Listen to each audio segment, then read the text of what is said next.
د دې جمعې دا مختصر غونډه بیان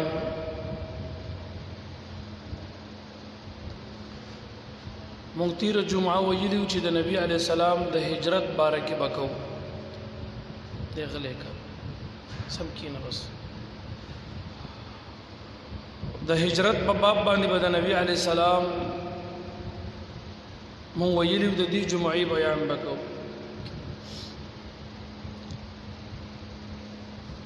د بعض دوستانو غوښتنه او خواهش ده چې د هجرت د واقعي سره بعضی اهم واقعي د نبی علی السلام د زندګۍ مونږ ته بیان کړي او د بعضی یارانو د طلب او د التماس په بنا زه د هغې د پیدایش نه تر هجرت واقعي پورې بعضی غټې غټې خبرې د جون اگر اخلم استاد په درانه حضور کې عرض کوم او بیانوم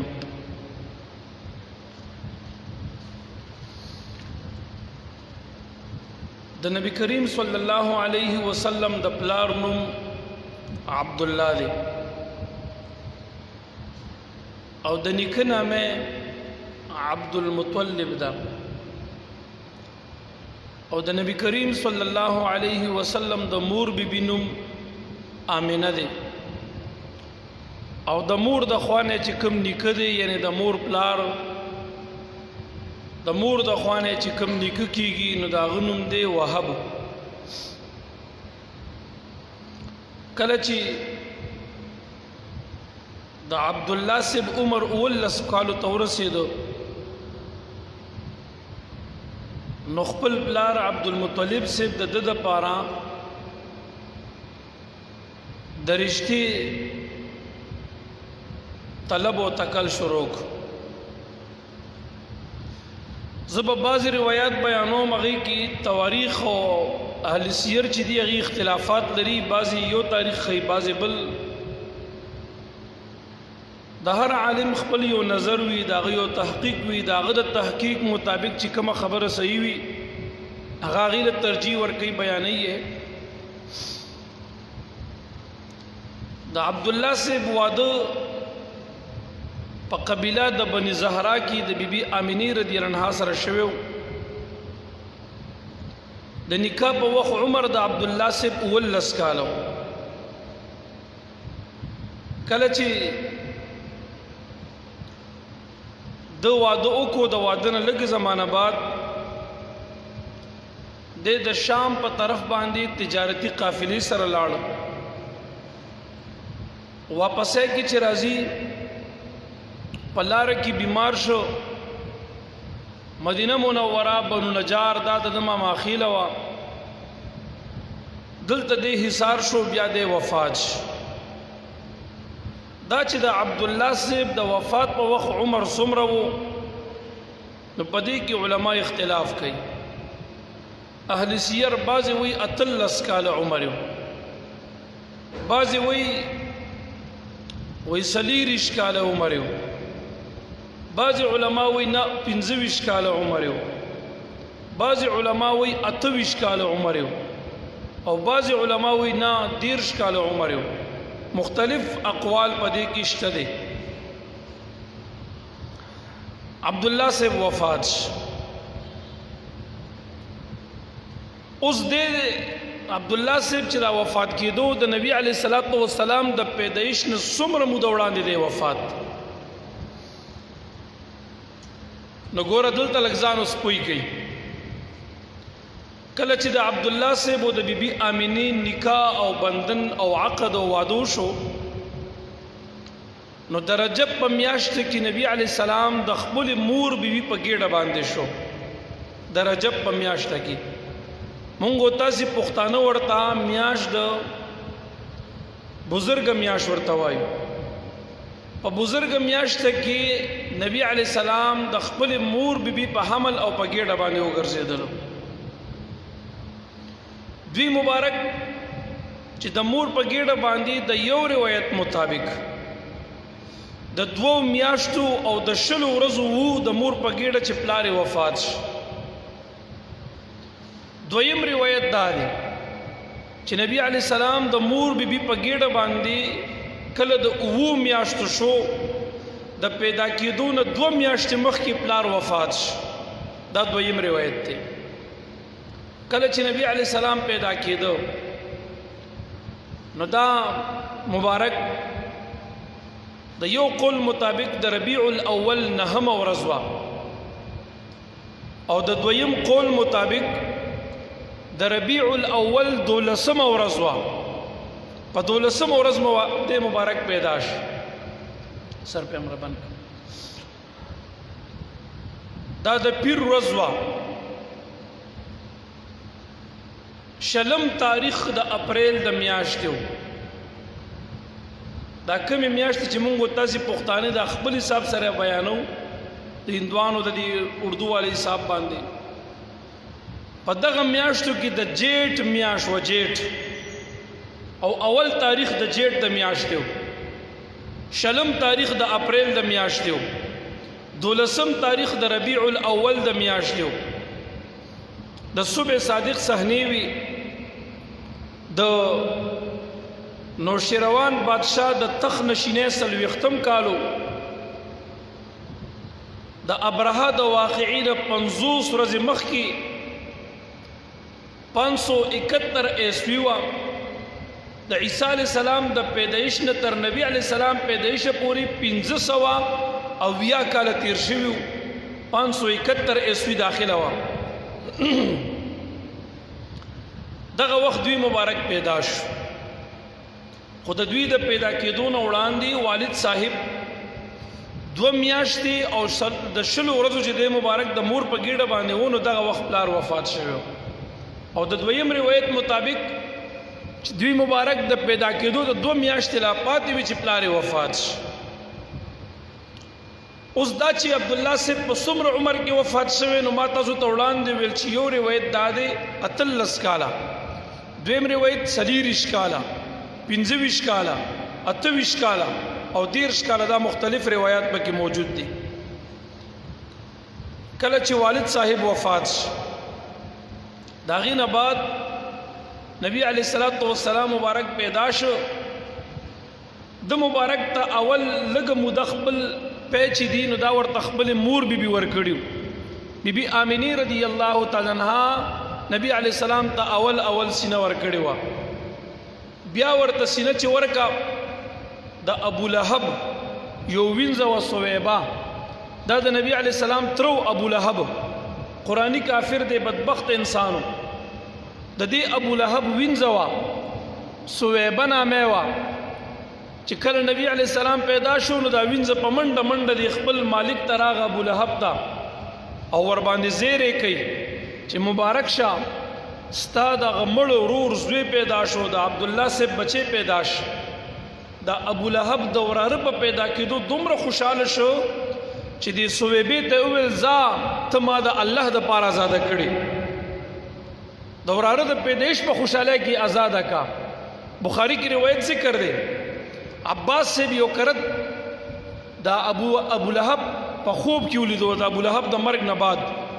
ورته وی الله څه معامله وکړه. او ابو لهب ورته وی الله خپل وعده رښتینی که په جهنم کې واچولم، خو لیکن دومره دا سخت عذاب کېما چې کله د پیر شپه او د پیر ورځ راشي نو زما په عذاب کې الله تخفیف پیدا کی، زما د عذاب کم شي او ما ته د خپلو ګوتو نه یخې اوبه میلاوي، په هغې زما تنده ماته وګرځېږي. عباس صاحب ته نه تپوس کړي دا په څه وجه باندې ستا د عذاب کمیږي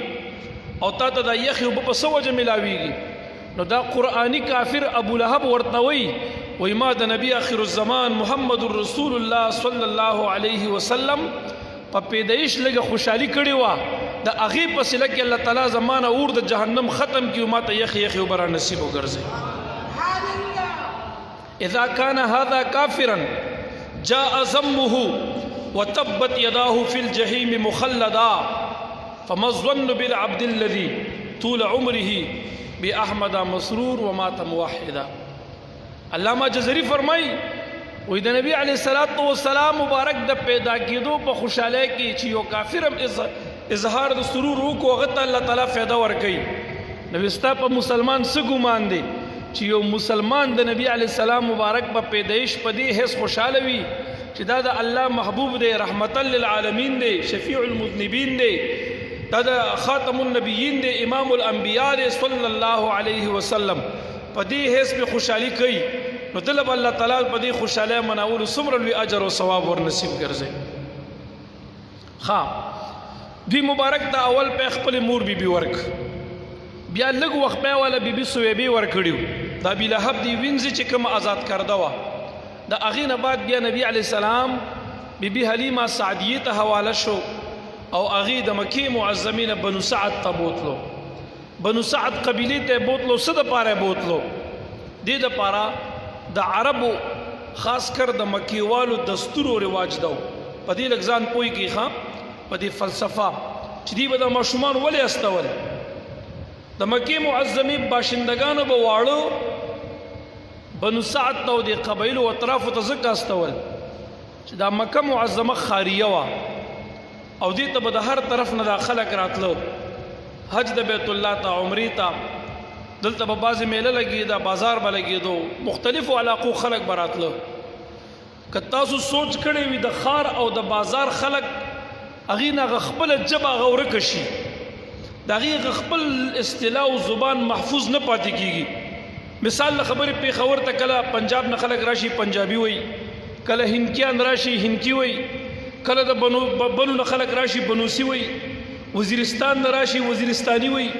د تیران نه راشي هغې افریدي وایي. مثال له خبرې مختلف باجوړ نه راشي هغې باجوړي ژبه وایي. مثال له خبرې اوس د هر سړی دلته راځي ژبه وایي، نو د دې ځای خلک کله د چا سره پنجابي وایي او چا سره انکو وایي، چا سره د افغانستان پښتو وایي او چا سره د تیرا پښتو وایي، چا سره د بنو پښتو وایي او چا سره د وزیرستان پښتو وایي. نو زمونږ د دې خلکو هغه خپله ژبه محفوظ نه پاتې کېږي، هغه ژبه ګډه وډه شي،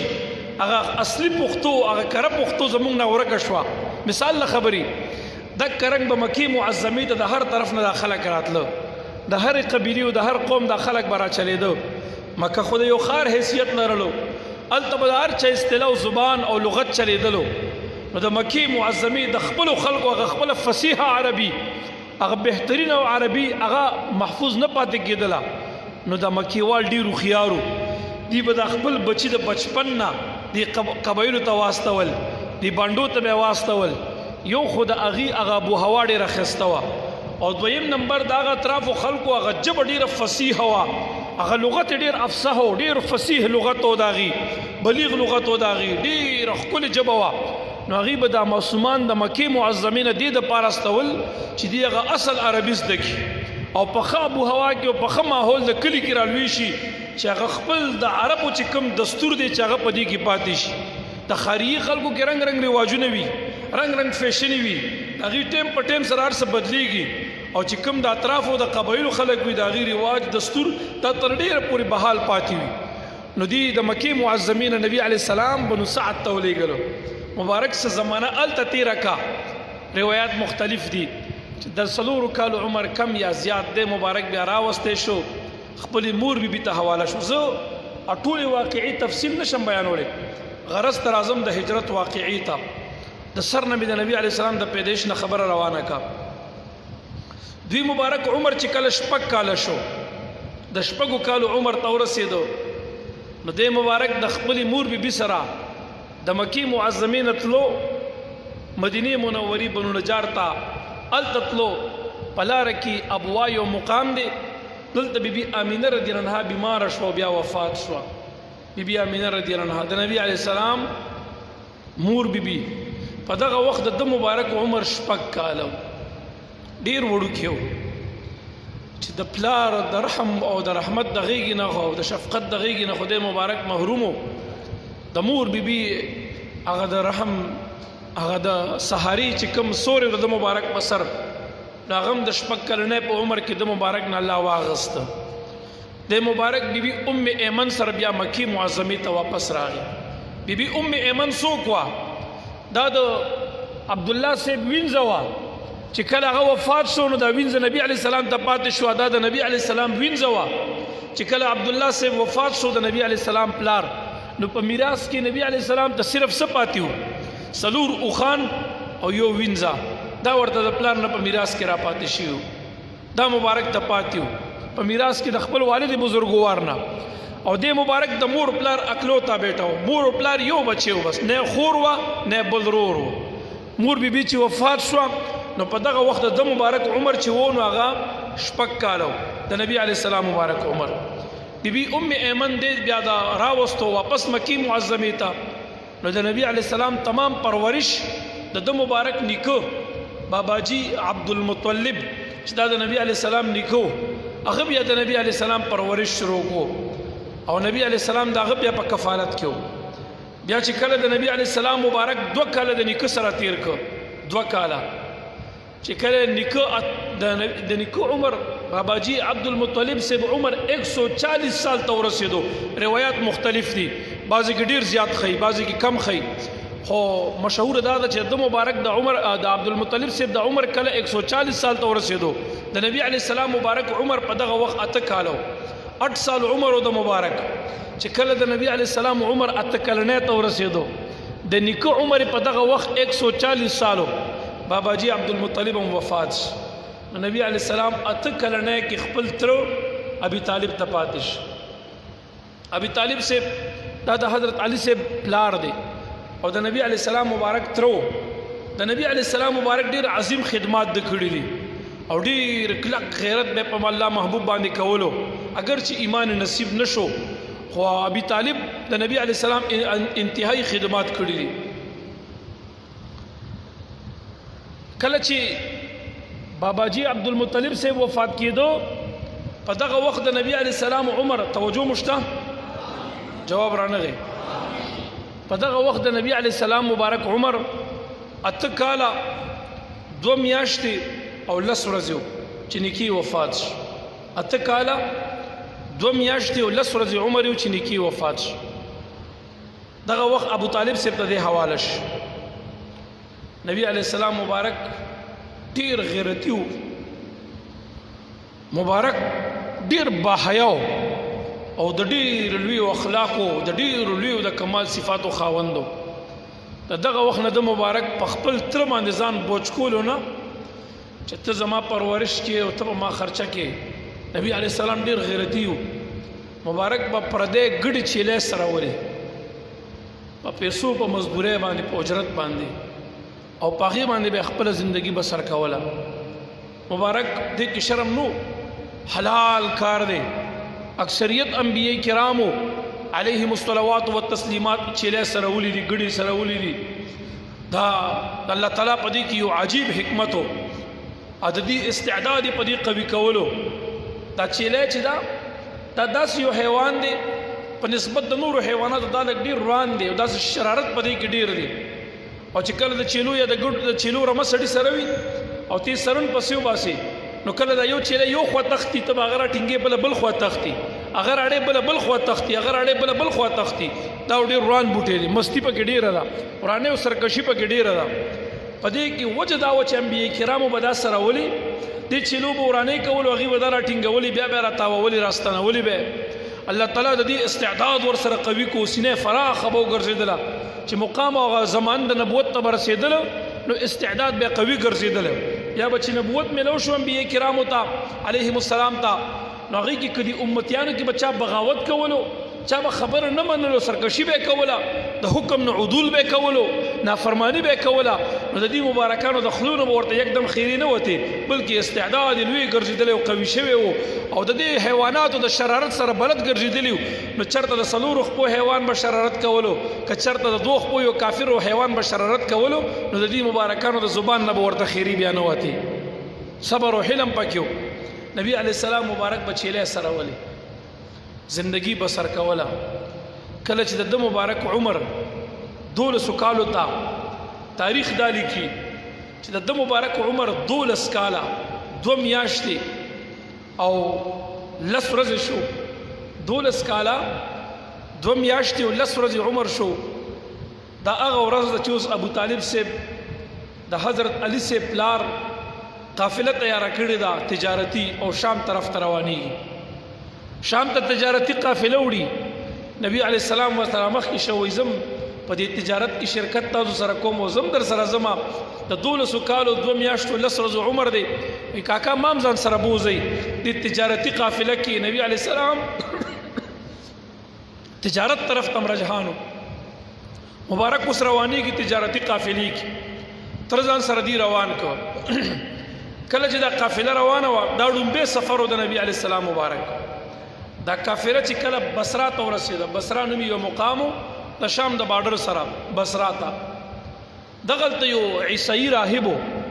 عیسائی راهبو دا غنوم دی بهیرا هغه چې کله نبی علی السلام له واقعا او د زاغه واقعا نه بیانوم صرف مختصر غټي خبري هغه چې نبی علی السلام مبارک ولیدو نو تاسو کو دي ماشوم دا چا سره دی دې ماشوم مشر ابي طالب سے ورته وي زم هغه سره ملوش ورته وي ما په تورات کې ما په انجیل کې په دې خپل سترګو لیدلی چې نبی اخر الزمان صلی الله علیه وسلم په دلاره تیریږي زه د په انتظار کې دلته ناستم هغه تمام علامې په دې کې موجود دي د مبارک د مخنا هغه نبوت ظاهريږي لہذا کزما منی ابي طالب سے ته وي دې شام ته مبوزا مخکیلاره کې يهود دي هغه په انتظار دي کده مبارک ولیدو نو خدا نه خواسته د مبارک د ضرر او تکلیف اون رسي د مبارک په شهادت اون رسي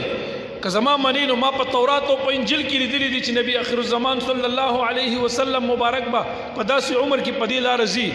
زه د دې په انتظار کې ناستم ته بیرته واپس کړي نو نبی علی السلام د بصره د بارډر د شام نه واپس کو ابو طالب سے قافله بوتلو د مبارک واپس مکی معظمه ته بیا راولېګل دوی مبارک بیا واپس شو مکی معظمه ته بیا بیرته راغله بیا عمر تیرېدو د مبارک په دین ابراهیمی کې د ملت ابراهیمی د ابراهیم علیه السلام د دین مطابق عبادت به کولو نبی علیه السلام مبارک د درنو اخلاق سره د نوجوانانو د الکانو غونډه کې موج او مستی دا پکې نه و د فضل کارونه بالکل تاسو تواریخ تمام مطالعه کړئ د مبارک زندگی تمام سنجیده و همیش په دې مبارک په فکر کې فکر من بو د مبارک ډیر درانه اخلاق حیا پکې ډیر و ډیر کم خبرې به کولې د عام خلکو مجلسونو ته به مبارک نتللو د مبارک بزان لګو خنشینی پسند کولا مبارک بچو کار به کولو نو شیله به سره ولي چې فارغ بشو لا غړو غار هراتا الته به مبارک تنهایی اختیار ولا او الته به مبارک زیات ورځ بلته تیرولي غار هراک په دین ابراهیمی ملت ابراهیمی مطابق د الله بندگی او عبادت به کې کولو اوس چې د مبارک عمر 25 کالو ته ورسېدو 25 کالو د یو روایت مطابق چې عمر 25 سال 2 ماہ 10 دن شو 25 کاله 2 میاشتې او 10 ورځې عمر شو نو د دې مبارک بیا نکاح شوی و د بیبي خدیجه سره خود نکاح نه وړاندې د مبارک عمر چې 25 کاله 25 کالو د مبارک ورسېدو دا 2 میاشتې 10 ورځې لاندې دی راغلی نو په مکه معظمه کې ډېر نیک سیرت زنانه وه ډېر هوښیاره زنانه وه او پاک دامنه وه او ډېر نیک سیرت وه د هغې نوم و خدیجه دا خدیجه بنت خویلد دا بیبي خدیجه چې دا د مکې اوسېدونکې و دا ډېره مالداره زنانه وه دا کونډه وه دا کونډه شوې وه د دې یو خاص غلام او ډېر قابل اعتماد غلام او میسره دی میسره په ذریعې سره بیبي خدیجه خبر شوې وه د نبی علیه السلام د سیرت نه د پاک دامنۍ نه د دیانتدارۍ نه د مبارک د صادق او امین نه چې د مبارک ته عرب صادق او امین وایي او د مبارک ډیر سنجیده انسان ډیر پوی انسان ډیر با اخلاق انسان با حیا انسان با کردار انسان دی چې هغه خبر شو هغه نبی علیه السلام مبارک ته وویل چې زما د مال دی د تجارتي قافله شام ته ځي نو که زما د مال تاسو یوړو او ته به د دې قافلې چې کوم زما د مال او حساب کتاب دی ته به د دې سربرای ستا په نگرانۍ کې به د مال زیو دا به خرڅېږي ولته نه مال اخیستی شي بیا مکه معظمه کې به خرڅېږي نو نبی علیه السلام مبارک انکار ونه کو او د 25 کلنۍ په عمر کې د بیبي خدیجې رضی الله عنها تجارتي مال د قافلې سره واغست او شام ته لاړ په لاره باندې میسره د نبی علیه السلام چې د اخلاقو کته او د مبارک برکات او کمالات یو کته نو میسره انتهایی متاثره بیا چې الته لاړو نو د مال ډیر په ګټه باندې خرج ډیره فایده پکې راغله او د هغه مخې مال راواغستو مکې ته وروړو دلته بیا ډیر په ګټه خرج کله چې مال د بیبي خدیجې خرج شو هغې ته خپل هغه عوض میلو شو د هغې نه بعد چې کله میسره د بیبي خدیجې سره کېناستو بیبي خدیجه د نبی علیه السلام باره کې معلومات ترنه اخلي تپوسونه ترنه کوي دی ورته د یوې خبرې حال بیانوي خو چې کله د نبی علیه السلام د اخلاقو نه د مبارک د کردار نه د مبارک د کمالات او د شان نه بیبي خدیجه خبر شوله نو مبارک په دغه وخت کې د تجارتي قافلې نه چې راغلی د نبی علیه السلام مبارک 2 میاشتې تېرې شوې وي د واپسي د تجارتي قافلې نه 2 میاشتې بعد نبی علیه السلام ته بیبي خدیجې د نکاح پیغام راولېږلو نبی علیه السلام هغه بیا قبول کو چې کله هغه پیغام قبول کو بیا د هغې نه بعد د نبی علیه السلام مبارک د خاندان د اترونو مشران راغونډ شو ابو طالب د نبی علیه السلام نکاح پړاو کړله چې د نبی علیه السلام د بیبي خدیجې سره نکاح کېدله نو په دغه وخت د مبارک عمر 25 کاله 2 میاشتې او 10 ورځې عمر و د مبارک د مبارک نکاح د بیبي خدیجه الکبرا رضی الله تعالی عنها سره وشوله کله چې د دې سره نکاح وشوله په دغه وخت عمر د بیبي خدیجې رضی الله تعالی عنها چې و نو هغه عمر د هغې مبارک 40 کاله او عمر د نبی علیه السلام مبارک 25 کاله 2 میاشتې او 10 ورځې چې نکاح وشوله بیا زمانه تېرېدله د نبی علیه السلام مبارک 6 اولاد د بیبي خدیجې رضی الله تعالی عنها نه پیدا شوی دي 6 اولاد 2 زامن او 4 لوریانې بیبیانې په دې باره کې لږ وضاحت درته کوم دا ذهن کې واچوئ عامې خبرې نه دي دا باید چې هر یو مسلمان دا زده کړي او په دې ځان پوه ساتي مبارک چې کله دې سره نکاح وکړله د دې نه 6 بچي پیدا شوي 2 هلکانو د یو زوی نوم قاسم رضی الله تعالی عنه دا د نبی علیه السلام یو زوی دی بیا وفات شو دویم زوی د نبی علیه السلام هغه طاهر دته به عبدالله ویلو طاهر نوم و او عبدالله ورته بعض روایتو کې راځي اصح دا چې دا عبدالله هم دا طاهر دی نو د نبی علیه السلام دویم زوی مبارک چې و هغه طاهر یعنی عبدالله صاحب د مبارک بیا په ماشومتوب او بچپن او طفولیت کې بیا وفات شوی 4 لوریانې بیبیانې وي د مبارک 4 لوریانو بیبیانو کې اول نمبر لور د نبی علیه السلام بیبي زینب رضی الله تعالی عنها وا بیبي زینب دا د نبی علیه السلام مبارک لور وا دا لور مبارک په چا باندې واده وا دا ابو العاص بن ربيع باندې دا واده شوی وا د دې لور مبارک د نبی علیه السلام دا ابو العاص نه یو زوی او یو تن لور وا پس زوی باندې نوم اخي او علي دی بیا په لکتوب کې وفات شو دا د نبی علیه السلام نو سې کېدو د بیبي زینب زوی او مشرې دی بیا په الکتوب کې وفات شو او هر چې لور وا د لور نوم یې امامه دا د نبی علیه السلام نو سیوا د بیبي زینب لور وا په دې باندې امامه نوم یې خېو دا امامه چې د بیا رالوی شو کله چې د حضرت علي سے مبارک د نبی علیه السلام د ترزوی د سلورم یار دی د حضرت علي سے بیبي فاطمه رضی الله عنها چې د نبی علیه السلام لور وا کله چې بیبي فاطمه وفات شو نو دا امامه دا بیا خپل د ترور په خاون باندې واده شوله په حضرت علي سے باندې بیا دا بیبي امامه واده شوله هغه ته په نکاح شو خو د حضرت علي سے مبارک بیا د دې نه کم اولاد نو شوی دا د یو لور د بیبي زینب معمولی غونته کې هیستوري د جون هغه مې د دې متعلق د اولاد باره کې مې د تعلیم درک دویم لور د نبی علیه السلام مبارک چې وا نو هغه د نبی علیه السلام مبارک دویم لور هغه بیبي کلثوم وا ام کلثوم دا د نبی علیه السلام مبارک دویم لور وا او ورسره بیبي رقیه دا بیبي رقیه چې دا په حضرت عثمان صاحب باندې واده شوی و نبی علیه السلام مبارک د عثمان صاحب له په نکاح ور کړی و عثمان ذی النورین رضی الله تعالی عنہ ته په نکاح کړی و کله چې بیبي رقیه د عثمان صاحب په نکاح کې وسه زمانہ وا بیا سمو د بعد دا وفات شو بیا ورته نبی علیه السلام د خپل دویمه لور بیبي ام کلثوم په نکاح باندې ورکا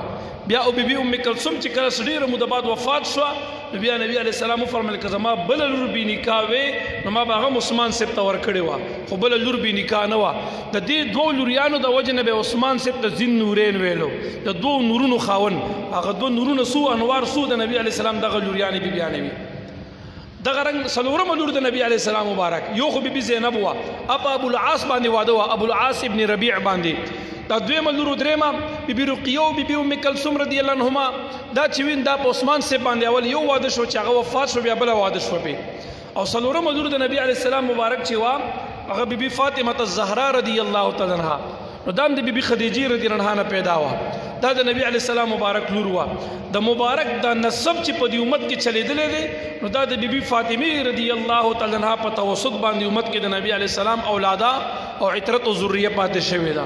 دا سیدان او د نبی علیه السلام دا اولاده او دا اهل دا د بیبي فاطمې رضی الله عنها په ذریعه په امت کې خور ګرځېدلی دی دا د مبارک د لوریانو باره کې مختصر او د اولاد باره کې دا خو ما د طول شپږ اولاد چې دوه زامنو څلور لوریانې دا د بیبي خدیجې رضی الله عنها نه پیدا وي یو اولاد د نبی علیه السلام مبارک بلم و خو د بیبي خدیجې نه نو پیدا شوی هغه اولاد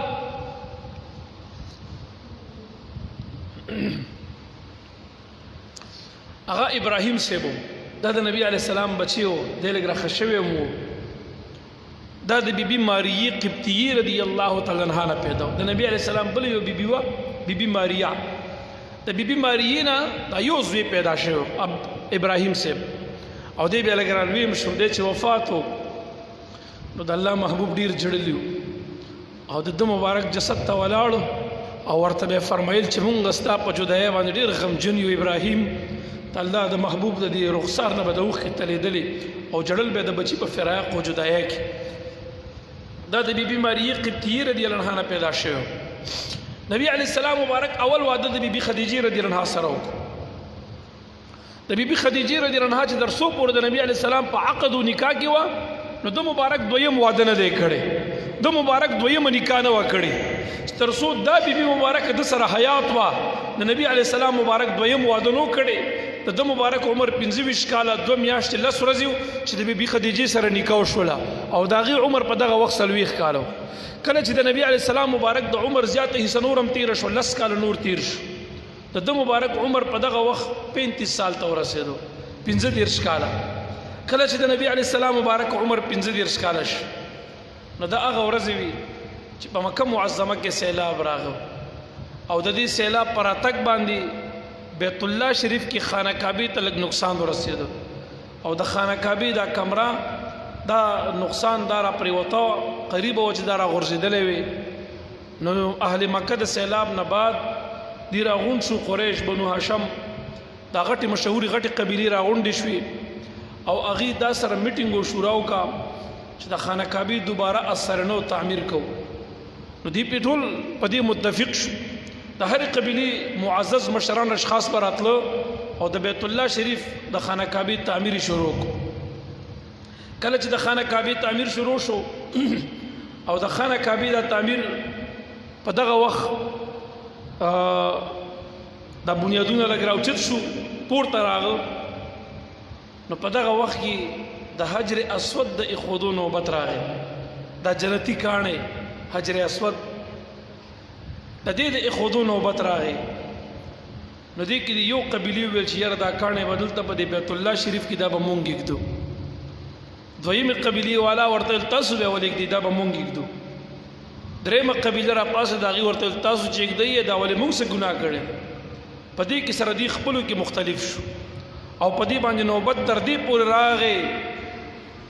چې قریب و چې خلکو قتل و غارت کړی وي تورې راغستی وي وینې توی شوې وي قتل و مرګ و جوبلې پکې شوې وي خبره ډېره ورانه شوه سمون ناغستو یو ویل دا کاڼې د حجر اسود به په بیت الله شریف کې مونږ ږدو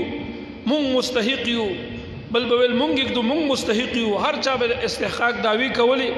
چې د دې مستحق مونږ یو لحاظه دا کاڼې مونږ لګو خبره ډېره ورانه ته لاړه په دغه وخت کې ابو امیه بن مغیره دا په دې مکیوالو کې یو مشر و خدا ډېر امن پسند انسان و سپین ګیری و سپین روبه و او دی ډېر هوښیار هم و د دا ټول مشران راغونډ کو کېنول او هغې ته ډېرې خبرې وکړې چې داسې مه کوئ راځئ د سمجوته به وکړو که د هر څومره خدای مکه قتل و غارت هم وشي خو اخري انجام به بیا هم د روغې ته راځي او بیا به هم خامخا یو قبیله به راځي دا کاڼی به ږدي نو راځي دې کې بلګ وخت ټاکو جلدبازۍ نه کار نه الو دا خبره په سوچ سمجھ سره او په هوښیارتیا سره او په خبرو سره به دا ختم او اواره کړو نو بعضې مشرانو نور نو د سره تایید وکړو نو دا خبرو ته راغله هغې ویل چې ټیک شو دا به مونږ په مشورې سره دا کار وکړو نو دې سره کېناسته په حرم شریف کې ناست دي خپلو کې سره مشوره کوي چې مشر به زمونږ څوک وي ثالث به څوک وي فیصله به څوک کوي خبره به چاته سپارو دې سره دا کوي نو دې کې مشوره په دې راغله چې د دې حرم شریف دغه دروازه ده چې په دې باندې کم یو شخص لومبې را داخل شو موږ به دلته ټول ناس یو ګورو به چې څوک په اول را داخل شو بس هغه به زمونږ مشر چې هغه څه فیصله وکړه موږ ټولو ته به منظوري ټیک ده ټول ویل بالکل ټیک ده دې دلته ناست دي یو قسم نه دی پاسېدلی ټول دروازې ته ګوري د هر چا سترګې په دروازه پرتې دي په دغه وخت کې د 15 کالو یو نوجوان زمونږ استاد پیشو مقتدا محمد رسول الله صلی الله علیه وسلم په درشل مبارک د حرم باندې قدم راواړولو او مبارک په دې جرواګر شو په دې درشل کې را مخامخ شو دی چې وکړو نو عربانو چغې کې اوهو صادق راغی امین راغی د عربو بهترین راغی په مونږ کې د لوی اخلاقو د لوی کردار خاوند راغی دا ډیر پاک انسان دی چې د څه فیصله وکړه ټولو په یک اواز باندې ویل مونږ ته منظوره ده نبی علیه السلام راغی په ډله کې کېناست دې ته وایي ستاسو څه خبره ده زه د څه لپاره منتخب کم هغې ورته ټوله واقعه ووروله نبی علیه السلام مبارک ورته زما فیصله دا ده خپل صدر مبارک یې کوز کړو او مبارک په ځمکه باندې هوار کړو او د هرې قبیلې یو مشر راوغوښتو مشران یو دوه راشي تاسو چې دا څومره قبیلې د عربو دا مشران وي ټول یې راوغوښته او د صدر نه ګیر چاپې راودرول او د مبارک په خپلو لاسو د رحمت باندې حجر اسود کاڼې راواغسته او په صدر کې وضع کو کېښودو او تمام قبیلو والا ته وایي تاسو یو مشر دا صدر یو ګوټ نو ونیسئ په ټوله کسه دا صدر اوچت کو کاڼې روان که د بیت الله شریف دیوار ته ورسولو او چې دلته یې کله ورسولو ودرېد ټول نبي علیه السلام دا کاڼې مبارک اوچت کو په خپلو لاسو باندې د مبارک دا کاڼې په دیوال د بیت الله شریف کې نصب کو کېښودلو یاد ساته عرب د خونریزۍ نه بد شو د قتل او د غارت نه بد شو ټول خوشحاله یو قبیلې دا نه ویل حسرت چام نه کولو چې ګینې دا شرف دته میلو شو زه محروم شم او یا ګینې دته میلو شو زه محروم شم نه نبی علیه الصلاة والسلام دومره سمجدارو چې تمام عرب او هغه تمامو مشهورو قبیلو د عربو ته دا سعادت د بیت الله شریف د حجر اسود ټولو ته ورنصیب شو او دا د مبارک په دې صدر کې هم کېښودو او بیا د صدر نه د مبارک اوچت کو او نبی علیه الصلاة والسلام مبارک دا کاڼې دای بیا په بیت الله شریف دیوال کې نصب کړلو چې کله د مبارک عمر 40 کالو ته ورسېده اوس لږه توجه ډېره غواړم دا ما ګورې دا بیان کې تاسو ووري ډېرې تاریخي خبرې مې د تواریخ او هغه ټایم هم درته بیا ورسره په غټو غټو ټکو کې مې بیان کو چا چې د سر نه دا خبرې اورېدل شروع کړي هغې به ترې خوند والي کله چې د دوی مبارک عمر په قمري حساب سره د سپوږمۍ د چاند په حساب باندې د نبی علیه السلام مبارک عمر 40 کاله پوره شو 40 کاله او یو ورځ عمر شو د مبارک نو په دغه وخت کې د مبارک باندې اوله وحی په غار حرا کې د مکی معظمې په څنګ کې یو پهاړ دی غار حرا ورته وایي زموږ ولتلی یو کتلی مو د تاسو ته د الله سره زموږ بیا وښودلی غار سور هغې ته هم تلي یو خپل مشر را سره او تره مې د دې زیر سایه غار سور ته مخت والحمدلله او ښه په ارام د جمعې ورځ وه په اطمینان سره تلي او تر مخکې مونږ ورپسې او الحمدلله دقسې بل جمعې په ورځ باندې بیا زه غار حرا ته لاړم غار حرا لږ ډېره نیغ غر دی ختل لږ ګران سړی زر ستړی کوي غار سور مزل ډېر زیات دی خو غر پروت دی په مزه مزه به خیجي هغه سړی بیا دومره نه دغه کوي خو غار سور غر نیغ دی غار حرا هغې ته خطو کې سړی ډېر زر ستړی کېږي نیغ مزل لږ دی خو ډېر نیغ دی به هر تقدیر کله چې د مبارک عمر 40 کاله او یو ورځ شو په قمري حساب سره نو په د مبارک باندې په دغه وخت کې لومبی وحی نازلېږي د نبي علیه الصلاة والسلام د لومبی وحی چې راتله دا د پیر ورځ وه دا د ربیع الاول میاشت وه د یو روایت مطابق 12 تاریخو بعض علما وی نه 9 تاریخ د ربیع الاولو خو بعض وی نه 12 تاریخ د ربیع الاول د میاشتې د فروری د میاشتې دا 2 تاریخو فروری د میاشتې او دا 610 عیسوي وه 600 او 10 عیسوي وه چې نبی علیه الصلاة والسلام مبارک باندې اول وحی د مکی معظمه په یو غر کې غار حرا کې په دې مبارک باندې نازلېږي د مبارک دغه وخت سره غار حرا کې څه کول ما تاسو ته مخکې خبرو کې وویل چې دوی مبارک به تنهایی اختیاروله دا ډېر رش او دا ډېرې فضول خبرې مجلسونه دا د مبارک عادت شریفه نه وو بلکې د مبارک به په ملت ابراهیمی باندې عبادت او بندگی د خدای کوله یکسویی به خپلوله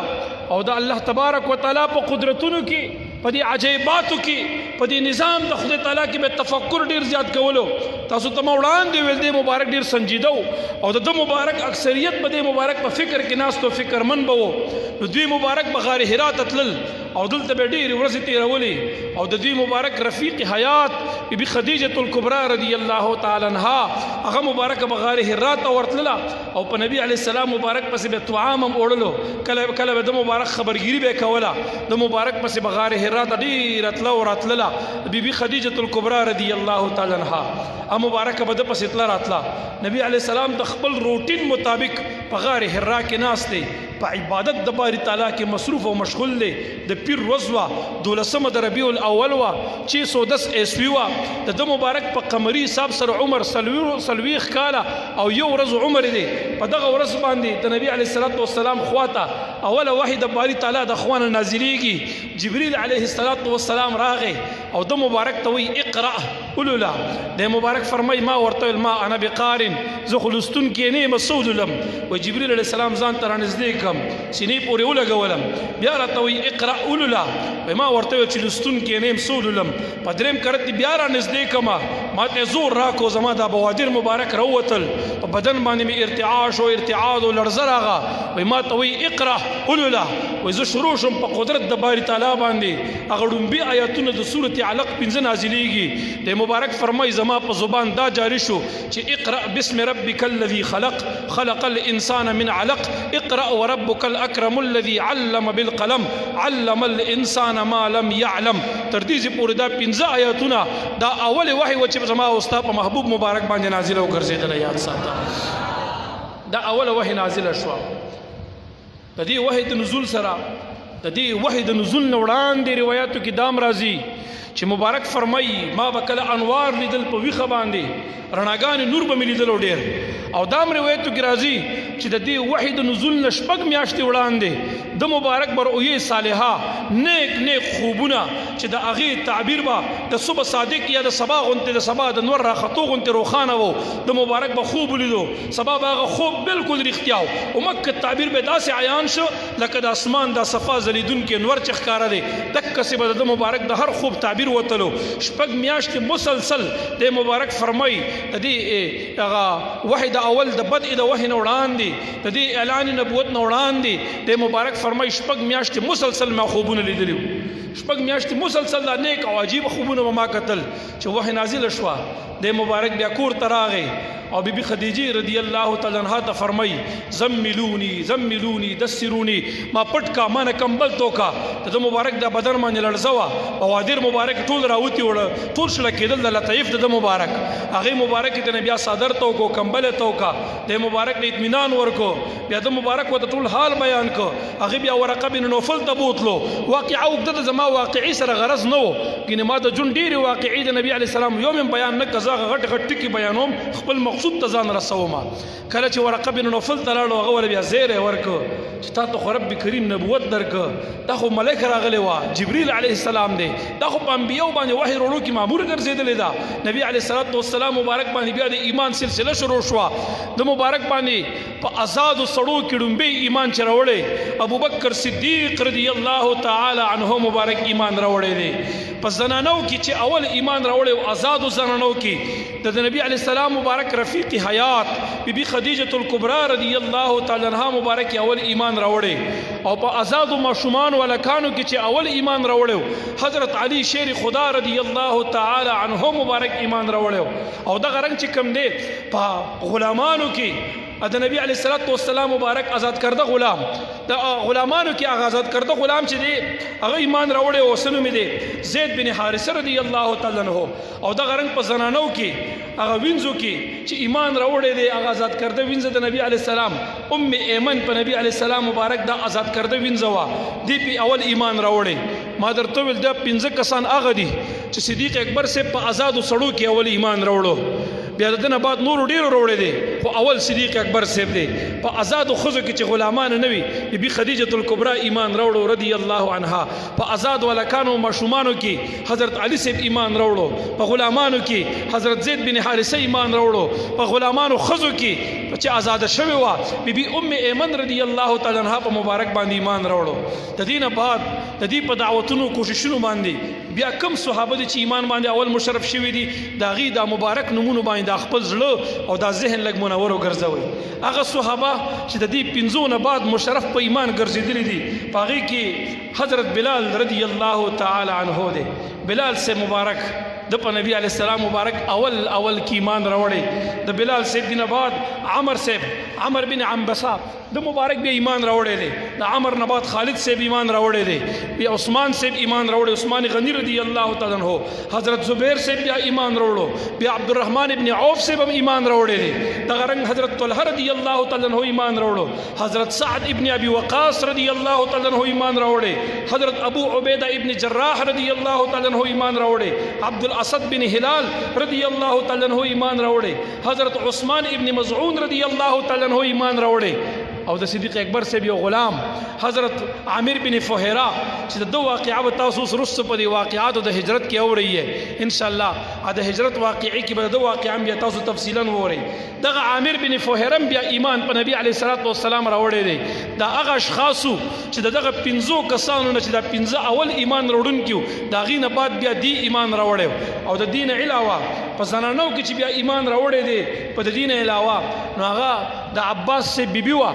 ام الفضل به ورته ویله د عبدالله صاحب مور وه د نبی علیه السلام چاچی وه ام الفضل ایمان راوړو او د هغې نه بعد چې کوم دی په نبی علیه السلام مبارک باندې اسما بنت عمیس دا یو بیبي ده ډېره سعادتمند ده دی بیا ایمان راوړی دغه رنګ اسما بنت ابي بکر ایمان راوړی او دغه رنګ چې کوم دی د عمر فاروق صاحب خور وه د هغې نوم فاطمه دی بیا ایمان راوړی دی د دې خاون سعید هم ایمان راوړی بیا هغه بیا بعد کې راوړی دی خو د دې خور ایمان راوړی فاطمه نامه ده دې فاطمې دا د عمر فاروق صاحب خور وه دا هغه اصحاب دي چې دوی په اوایلو کې اول کې ایمان راوړی و دا هغه بختور اشخاص دي چې باری تعالی دوی ته اول کې ایمان عظیم دولت ور نصیب ګرځولی د دوی نه بعد بیا چې کوم دی دا 3 کاله د اعلان نبوت نه بعد نبی علیه السلام او صحابه کرامو به خلق بدین د اسلام ته رابلل د الله تعالی وحدانیت ته رابلل د اسلام پرچار به کولو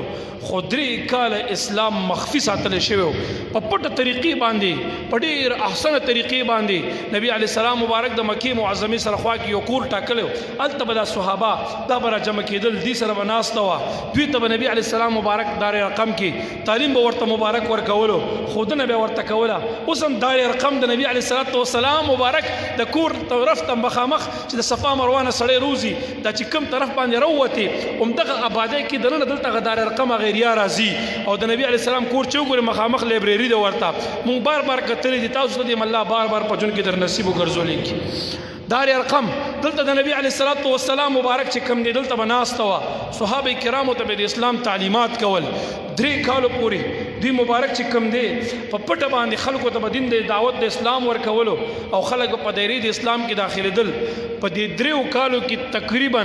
د دغه صحابه کرامو په شمول باندې 10 صحابه کرامو ایمان راوړی د دې یو ویسه صحابو نمونه خو ته ما واغسته صحابو صحابیاتو د دین علاوه 9 صحابو نور ایمان راوړی بیا او دا 10 صحابه ګرځېدلي په 10 کالو کې تقریبا 10 صحابه کرامو ایمان راوړی د دایره د اسلام ورځ تر ورځې پراخېدله تر دغه وخته پورې اسلام پټ و مخفي و د هغې نه بعد یو ځل آیت کریمه نازلېږي الله تبارک وتعالی مبارک ته فرمایي چې ته د خپل قریبي رشته داران د الله د عذاب نه ویروه اوس د دې نه بعد بیا اسلام په جهر کېږي او ظاهریږي دغه یو څو غټ غټ واقعې به د هجرت پورې انشاءالله پر روانه جمعه بیانوي